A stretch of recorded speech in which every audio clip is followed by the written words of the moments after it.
Good morning, সবাই কেমন আছো? আশা করছি সবাই খুব ভালো আছো। আমরাই দেখো একদম রেডি হয়ে, আমি আর টিনা দুজনে রেডি হয়ে বসে আছি। যাবো এখন আমরা ঈশিতা হাউসে। টিনা টিনার আজকে ওখানে প্রমোশনের ভিডিও আছে, তাই জন্য বেরোচ্ছি দুজনে রেডি হয়ে। এক কাপ চা খেয়ে বেরিয়ে পড়বো। তো যে হোটেলে আমরা আছি সেই হোটেলের পরিষেবা খুব ভালো। ওনারা যে কজন এখানে আছে সবাই এত ভালো, এত সাহায্য করছেন ওরা। ওখান থেকে রেডি হয়ে বেরিয়ে পড়বো ঈশিতা গার্মেন্টসের দিকে। তো ওখানে যেহেতু আরও চমক, ওখানকার মানুষজন আরও ভালো, যেন মনে হচ্ছে সব আপনজন। কোনো অসুবিধাই হচ্ছে না আমাদের ওখানে। ওখানে কাজ করতে করতে দিনটা কেটে গেল কীভাবে যে বুঝতেই পারলাম না। ওখানে আমরা যাওয়ার সঙ্গে সঙ্গে, ওয়েলকাম করার সঙ্গে সঙ্গে আমাদের হাতে ঠান্ডা জল, চা খাবো না কফি খাবো, সঙ্গে সঙ্গে ওনারা সব ব্যবস্থা করে দিচ্ছে। তা টিনার কাজ শুরু হবে 11টার সময়। 11টার থেকে কাজ করতে করতে টিনার তো কাজ শেষ হলো 6টা 6:30 তো বাজেই কাজটা শেষ করতে। অনেকগুলো ভিডিও তো দেখো, টিনার ভিডিওতে খুব ভালো। ওনাদের ব্যবহার যে এত ভালো, ওর ভেতরে যে মনে হচ্ছে না যে আমরা ওখানকার নতুন মানুষ। এত সুন্দর, মানে আপনজনদের মতো।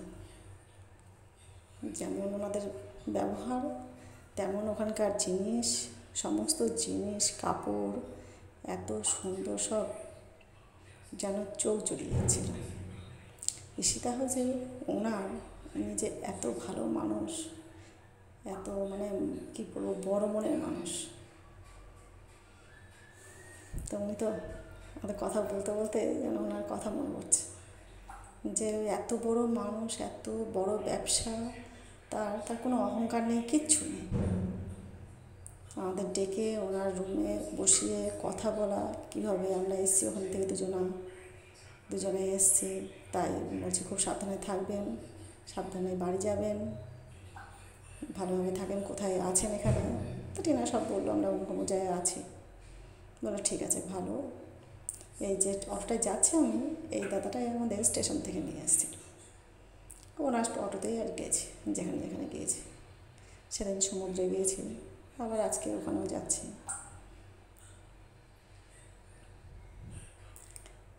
তা ওখানকার লোকজনদের কথা আর কি বলবো, মানে এত ভালো, সব কিছু বলার নেই।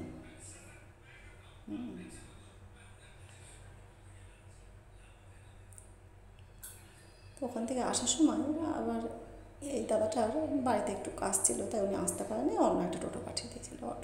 টোটো বলছি, সরি অটো। কারণ এখানে তার টোটো নেই, এখানে সব অটো। তাই আরেকটা অটোতে চলে এসেছিলাম আমরা। তা সারাটা দিন যে কীভাবে কেটে গেল ওখানে। রাস্তা যেতে যেতে আমার সব গণেশ পুজোর সব আয়োজন, সেগুলোও দেখলাম, খুব সুন্দর। সুরাটের গণেশ পুজোর যে কী বড় অনুষ্ঠান হয় এখানে। সে গণেশ ঠাকুরের মূর্তিগুলো, আর এখানে অনেক মন্দির, মোড়ে মোড়ে সব মন্দির, বড় বড়, খুব সুন্দর মন্দিরগুলো। তা রানিংয়ে তো দেখা সব ভালোভাবে দেখা যায় না। আর ওই হলুদ কালো বাসগুলো না, ওই বাসগুলোর যে টপিসগুলো আছে খুব ভালো, উঁচু উঁচু করা, মানে কোনো বয়স্ক মানুষদের নামা ওঠা কোনো অসুবিধা হবে না। খুব সুন্দর সব এখানকার পরিবেশগুলো। এই দেখো একটা মন্দির, এই যে আসার সময় একটু গল্প করছি, যে চলো তোমাকে নিয়ে যাবো বাংলায়। এই ছেলেটা এত সুন্দর বাংলা বলে, চলো বাংলায় নিয়ে যাবো। তো বলছে না না, যাবো না, আমি মাছ মাংস খাবো না। তাই আমি একটুখানি ঘুরিয়ে দেখে দিলাম ভেতরটা। হয়েছে, এরা সব এত ভালো যে কি বলবো, মনে হচ্ছে না যে এদের চিনি না, অচেনা মানুষ, সবাই যেন আপনজন। আমরা এত ভালো ব্যবহার ওদের। এই দেখো গণেশ পুজোর জন্য সব কি সুন্দর সুন্দর জায়গা সব। বাবা ঘোড়ার গাড়িটা দেখে আমি একটু না, এই যে আমরা আবার ফিরে যাচ্ছি, আমাদের কাজ হয়ে গেছে, এইবার যাবো আমরা রুমে। সারাদিনের পরে ভীষণ ক্লান্ত হয়ে গেছে সব।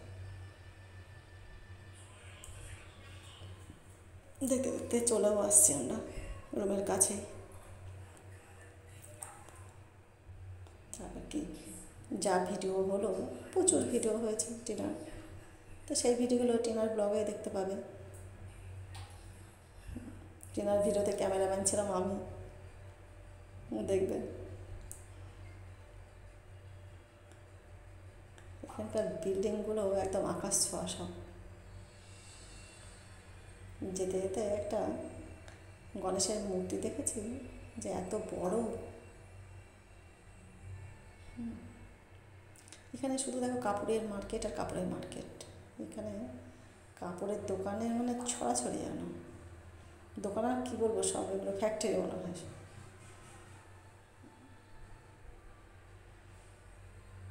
আমরা আস্তে আস্তে প্রায় সন্ধ্যায় লেগে গেছিলো। অটোর জন্য আমরা দাঁড়িয়েও ছিলাম, কেন ওনারা যেতে পারেনি, উনি আবার একটা অটো ঠিক করেছে তারপরে পাঠিয়েছে। এই দেখো গণেশের মূর্তিটা কি বড়, দেখেছ? এত বড় বড় গণেশের মূর্তি এখানে। দেখি আগামীকাল আবার বেরোতে পারি কি, যদি বেরোতে পারি তাহলে অন্য কোনো কিছু দেখাবো। সবাই ভালো থেকো, সুস্থ থেকো।